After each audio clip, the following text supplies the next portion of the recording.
Hello, I'm Linda, and today I'm going to read a story from Stories of the Red Rat and the Red Hen, Volume 8. And the story is The Red Rat and the Dyslexian League. It is Public Information Day. Every club has a booth. The Happy Capybaras, the Serious Squirrel Society, the Future Tunnelers of Rodentia, the Gopher Group, the Dyslexian League, and the Coalition of Muskrat Loves. The kangaroo rat is working the Dyslexian League booth. His badge says, "Ask me a question. I'll tell you the truth." "I have a question," says the red rat. "You are oddly compassionate. Why is that?" The kangaroo rat says, "Thank you for that question. It's because I am dyslexian. Dyslexians have special powers in the realm of thinking. Unfortunately, we also stink at reading. No matter what I do, I cannot learn to read like you. So I empathize with those whose life is not a bed of roses. For more on the Dyslexian League, please take home this report to read." The red rat says, "That is very kind. I'm grateful for your time. After this, can we play ball? I'll meet you outside in the hall." Report of the Dyslexian League 2020 Annual Meeting. The Dyslexian League, Synthesis, Understanding, Creativity. Annual President's Letter to the Dyslexian League by Albert Porcupine, President. I am Albert Porcupine, a proud member of the Dyslexian League since I was a little quill pig. My topic today is seeing the big picture, which, since Rodentia's beginning, we dyslexians have been the experts in. There's a universe within our skulls, a billion galaxies of cells. Most non-dyslexians are averse to wandering that universe. Inside their brains, they take commuter trains. We, on the other hand, like to explore. We go where no thought has gone before. We don't go straight from A to B. We see things whole and in 3D. To return to the big picture, let me quote Joanie gerbil. "We are odds and ends of stardust and light. We are bits and pieces of dust and starlight. Everything and all of us are made of the exact same stuff, which is another way to construe E equals MC2. In summary, fellow pilots of thoughts, you are the world's intronauts. Go long and be strong. Sincerely, Albert Porcupine." Being Dyslexian in School by the kangaroo rat. 90% of rodents learn to read the way it's taught. Dyslexians do not. So I have not yet learned how to read. I don't know the secret. I can't break the code. It's caused my confidence to erode. A first grader already reads better than I. In light of that, why even try? Everyone thinks I am lazy or dumb. They can't imagine a third option.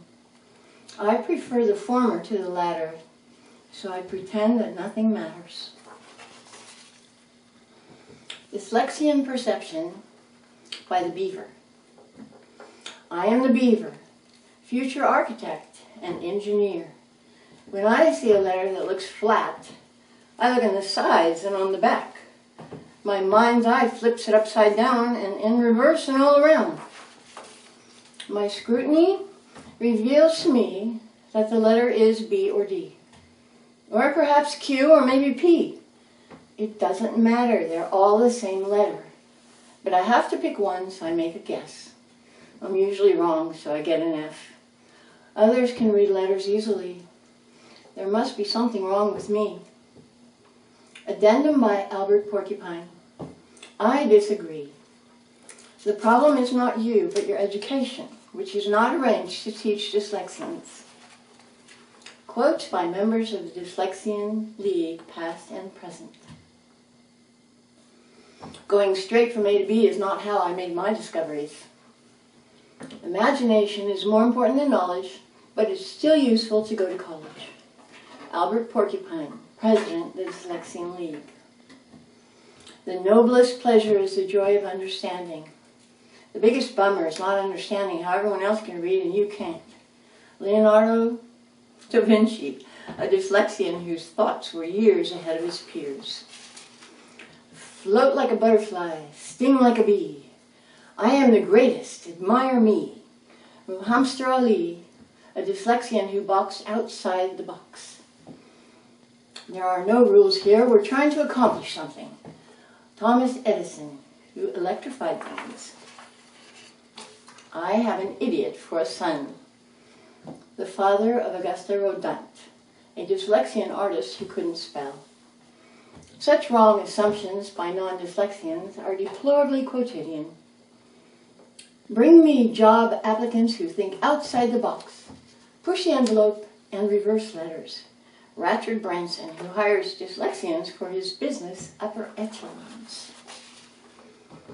The flatness of letters bamboozles my brain. Ratlo Picasso, who painted pictures that show all sides of things at once. Addendum.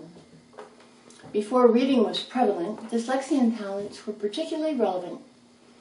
It may be that dyslexians were shamans and seers during prehistoric years. Maybe we painted pictographs in ancient caves in ancient France. Maybe we traced the constellations and invented navigation.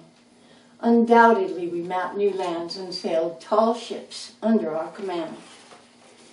Certainly we were master builders who planned pyramids and cathedrals.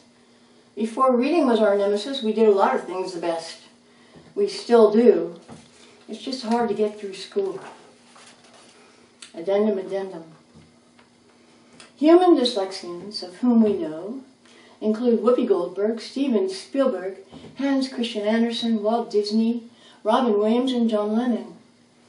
From what we can determine, the nicest humans are dyslexian. 2020 Opinion of the Rodentia Dyslexian League. Seeing three-dimensionally is a natural tendency. Another talent of our group is to grasp the whole at one fell swoop. These proclivities are key to dyslexian creativity. We use them automatically. As dyslexian Ratlo Picasso once said, I do not need to examine every brick to know that I am looking at a building. Unfortunately, from brick to brick in a straight line is how reading was designed. Our brains must be taught that when we are reading, from A straight to B is the proper proceeding. This must be done when we are young, so our brains are still pliable and our pride is still salvageable. In conclusion, let us repeat the basic creed of the Dyslexian League. Dyslexians succeed by being taught in the way we need. And that is the end of that chapter in Volume 8. Thank you.